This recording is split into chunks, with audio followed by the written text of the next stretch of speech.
నమస్కారం. ఉదయరఘు నరేష్, రాజమండ్రి. ఉభయ గోదావరి జిల్లాలో కాపునాటి అధ్యక్షుడిగా ఉన్నాను.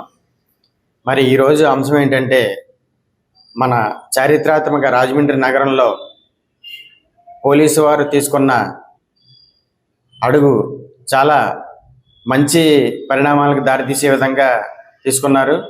రాజమండ్రి నగరంలో ఎప్పటి నుంచో సమస్యగా ఉన్న యాచకులు, నిరాశ్రయులు విషయంలో మరి పోలీసు వారు మన గౌరవ ఎస్పీ నరసింహకిషోర్ గారి ఆధ్వర్యంలో వారి బృందం అంతా కూడా అత్యంత అద్భుతంగా పనిచేస్తూ రాజమండ్రిలో నేర నియంత్రణకు తగు చర్యలు చేపడుతూ రాత్రి వేళల్లో కూడా మరి డ్రోన్ కెమెరాతో అన్ని ఏరియాల్లో, అన్ని ప్రాంతాల్లో ఏం జరుగుతున్నాయని క్షుణ్ణంగా పరిశీలిస్తూ మరి ఈ మధ్య కొంతమందిని విచారించడం జరిగింది.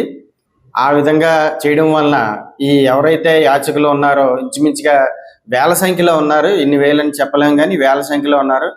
వారిని విచారించిన సందర్భంగా దాంట్లో 18 మంది కరుడుగట్టిన నేరస్తులు లాంటి వాళ్ళు దొరకడం మరి నిజంగా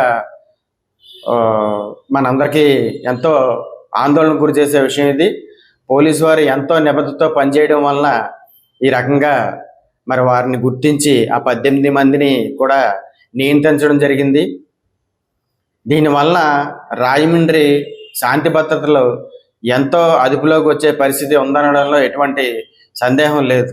ఎందుకంటే ఒక 18 మంది ఇప్పుడు దొరికారంటే ఇంకా ఎంతమంది ఉన్నారు, ఎంతోమంది రోజు రాజమండ్రిలో చొరబడుతున్నారు. ఇటువంటి ఇది లేకుండా నిరాశ్రయులుగా ఇళ్లలో గొడవలు పడి బయటికి రావడం, అలాగే యాచకులు వారు ఇది చేసుకుంటూ, అలాగే వీరి వలన ఇంకో ముఖ్య విషయం ఏంటంటే, మన రాజమండ్రిలో అన్నపూర్ణగా భావిస్తున్న మన రాజమండ్రిలో ఈ స్వచ్ఛంద సేవకులు కానీ లేదా వ్యక్తిగతంగా ఎవరైనా చేసే సేవా కార్యక్రమాలు కానీ నేను చేసే విజ్ఞప్తి ఏంటంటే, అయ్యా దయచేసి మీరు భోజనాలు పంచిపెడుతున్నారు, టిఫిన్లు పంచిపెడుతున్నారు, ఇంకా పానీయాలు పంచిపెడుతున్నారు. మీరు అక్కడ ఇచ్చేసేసి ప్యాకెట్లు వెళ్ళిపోవడం కాకుండా వాళ్ళు ప్యాకెట్ స్వీకరించి ఆ పదార్థాలు అవి స్వీకరించి అక్కడ ఏమీ అపరిశుభ్ర వాతావరణం చేయకుండా మీరు అవన్నీ కూడా బాధ్యత వహించాలని కోరుకుంటున్నాను. ఎందుకంటే ఫుడ్ చాలా వేస్ట్ అవుతుంది. ఎవరు పడితే వాళ్ళు వచ్చి పంచిపెట్టేస్తున్నారు, అది వేస్ట్ అవుతుంది. వాళ్ళు ఏమో దాన్ని పక్కన పడేస్తుంటే ఈ ఎలకలు, పందికొక్కులు, కుక్కలు ఇలాంటి అన్ని పందులు ఇవన్నీ కూడా నగర సుందరీకరణని పాడు చేస్తున్నాయి అనడంలో ఎటువంటి సందేహం లేదు. అటు నగరపాలక సంస్థ వారు కూడా ఈ విషయంలో తలనొప్పిగానే ఉంది, మున్సిపల్ అధికారులకు కానీ. ఈ విషయంలో ఈ సేవకులు ఎవరైతే ఉన్నారో వారందరికీ నేను విజ్ఞప్తి చేస్తున్నాను, మీరు ఇలా చేయడం వల్ల అది మీరు మంచి ఉద్దేశంతో చేసినా అది మన నగర స్టాండర్డ్స్ని తగ్గించడంలో అది మీరు ఇండైరెక్ట్గా అది ఒక ప్రక్రియ కింద భావిస్తున్నాం. కాబట్టి దాన్ని మీరు కొంచెం నియంత్రించుకొని మీ మనుషుల ద్వారా మీరే అక్కడ ఉండి స్వయంగా చేసి అదంతా శుభ్రం అయ్యే వరకు అక్కడ ఉండి ఈ విధమైనగా నగరాన్ని సుందరీకరణ కాపాడాలని మీ అందరికీ విన్నవించుకుంటున్నాను. మరి ముఖ్యంగా పోలీసు వారు అందరికి కూడా, రాజమండ్రిలో ఉన్న పోలీసు వారు అందరికి కూడా మా సంఘం తరపున ధన్యవాదాలు తెలియజేస్తున్నాం.